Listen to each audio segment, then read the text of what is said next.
Rewmi 24 TV. dal leen ak jàmm mbokk yi ginnaaw ba ñu leen nuyoo siyaar den kawteef lu doyo waar xew ci ki nga xam ne mooy Ousmane Sonko lu yéeme ginnaaw bi nga xamee ne sax le 16 mars bii passé la woon procès boobu nga xam ne kii di Ousmane Sonko doon na wuyu ji tribunal digganteem ak Mame Mbaye Niang mooy procès Prodac boobu noonu am na lu ci yees tàq ndax ëppale woon ne Ousmane Sonko bi mu demee ba ci yoon bi lii di gendarmerie dañ ko baare woon te otoom mënul dem mënul dikk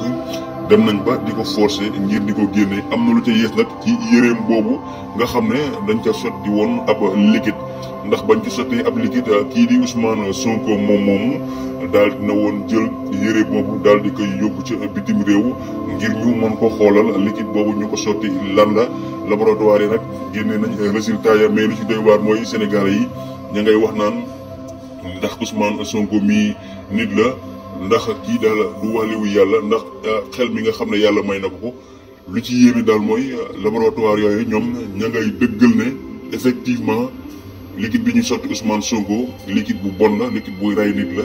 liquide la boo xam ne daal moom dañoo bëggoon a jël bakkanam moom moomu di leaderu Pastef nag moom moo fësal yooyu kàddu di xam ne na sax moom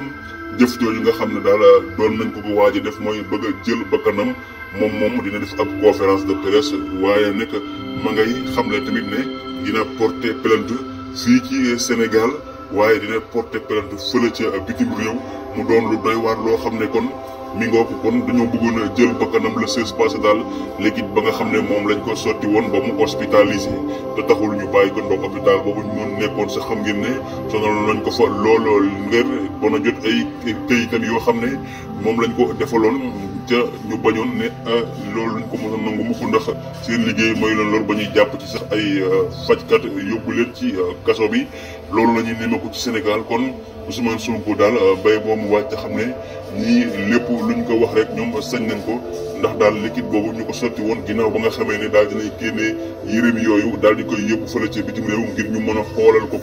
xoolal nañ ko génnee nañ ko résultat yi ña ngi koy xamal ne ko loolee lu dëggu la sa bakkan lañ mënoon a jël kon bokk di leen wax ñuy citoyen vigilant ñoom waa Pastef te xam ne loolu ba léegi tamit weesoogul ci ñoom ndax daal saa su ne rek ñoom ña nga leen di attaqué ak bu ñuy dem tribunal ñu leen di néewal doole kon ñu waajal te xam ne nee nañu waat le 7 bi daal la ñuy defaat procès ndax lu mel noonu dina amaat ak du amaat kon daal baye boo ñu xam ne kon Ousmane Sonko mi kaaraangeem daal baye boo ñu gën ko renforcer te gën ko sécurité te xam ne kii bakkanam moom la ñu soxla jamono yi daal ñu bari Sénégalais yi loolu la ñu wax kon mi ngoo ko l'équipe ba daal dinay ñëw ne